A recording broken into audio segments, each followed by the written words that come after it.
Welcome all the students in our YouTube channel Physics by TC Chauhan sir.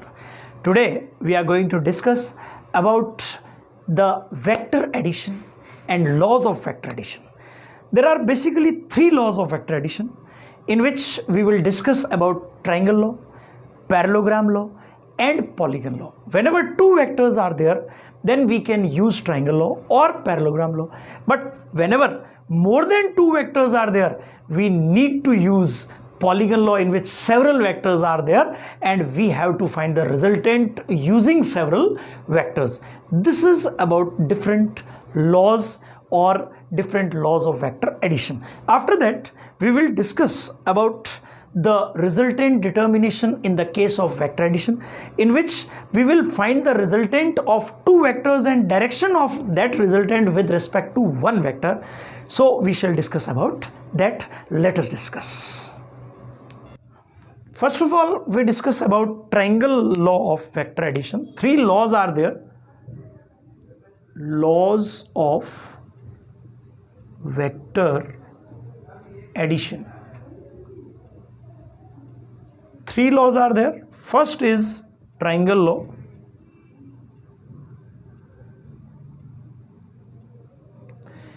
Second is parallelogram law.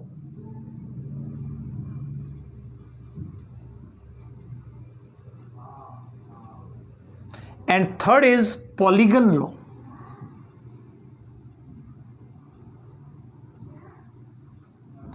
Now, listen, what about triangle law?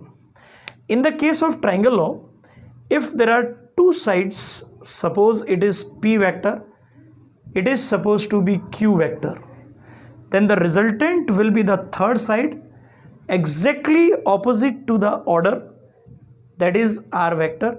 So we can say R vector is equal to P vector plus Q vector. It means the resultant will be third side exactly opposite in order. This is triangle law. What about parallelogram law?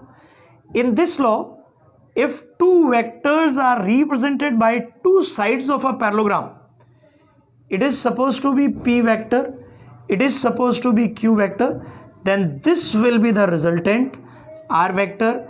That is, the diagonal of the parallelogram will be sum of two vectors which are represented by its consecutive sides. That is, R vector is equal to P vector plus Q vector. But in the case of polygon law, if several vectors are there which represent several sides of a polygon like this, then the last closing side will represent the resultant. It is supposed to be P vector, it is supposed to be Q vector, it is supposed to be R vector, it is supposed to be S vector, it is supposed to be T vector. Then the last closing side will be the resultant and that will be R vector. Then we can say R vector is equal to P vector plus Q vector plus R vector plus S vector plus T vector. These are three laws which are very useful whenever we discuss about vector addition. Now we shall find the resultant of vector. How to find resultant and the angle of the resultant with a one vector or any vector. How to find? For this purpose we use triangle law. Our aim is to find magnitude of resultant. To find magnitude of resultant of two vectors and angle with one vector. So how to find? It's very simple.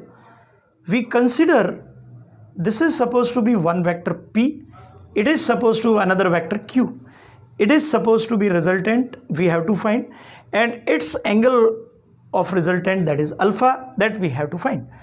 For this purpose we consider angle between P and Q supposed to be theta.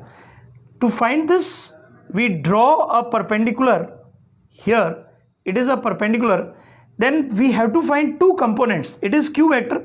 We have to take two components. It is q cos theta and it will be q sin theta. This component will be q sin theta and this component will be q cos theta. Now how to find? It's very simple. We can use the concept of Pythagoras theorem, and that will be, it is supposed to be A, B, C, D. According to Pythagoras theorem, AD square is equal to AC square plus CD square. In this triangle we are taking, AD is R, it will be R square. What about AC? It is AB plus BC, that is P plus Q cos theta whole square, plus CD is Q sin theta whole square. Now we shall open it, then R square will be, let us open the square, then it will become P square plus Q square cos square theta plus 2PQ cos theta plus Q square sin square theta. Let us take Q square common in these two quantities, then we will have R square is equal to P square plus Q square. After taking common, here remain cos square theta plus sin square theta plus 2PQ cos theta plus 2PQ cos theta. Then it will become R square is equal to P square plus Q square, because cos square theta plus sin square theta become 1. So P square plus Q square plus 2PQ cos theta. This will be the result. Then R will be under root of square root of P square plus Q square plus 2PQ cos theta. This will be the resultant vector. This is the resultant. Now how to find angle? For angle, we know that in this triangle tan theta will be, in this triangle ADC, tan theta will be perpendicular upon base. Perpendicular is DC and base is AC. Then it will be tan alpha. So tan alpha will be DC. DC means Q sin theta.